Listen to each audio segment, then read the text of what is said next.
Lin-Bus Tester works as master in the cluster for properly test the slave nodes.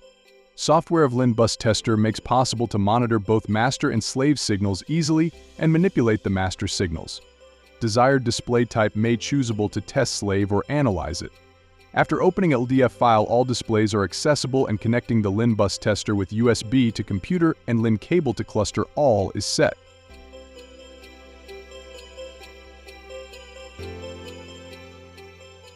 Choosing the desired master signals in the main display makes possible to visualize and manipulate them in the multi-signal display.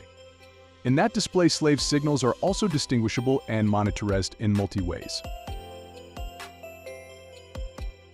Simplified displays lets user to choose both master and slave signals to place them into 8 sockets in order to convenience the process of manipulation and visualization.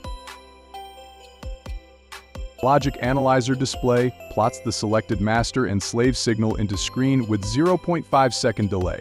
Makes possible to observe what you should see in the oscilloscope.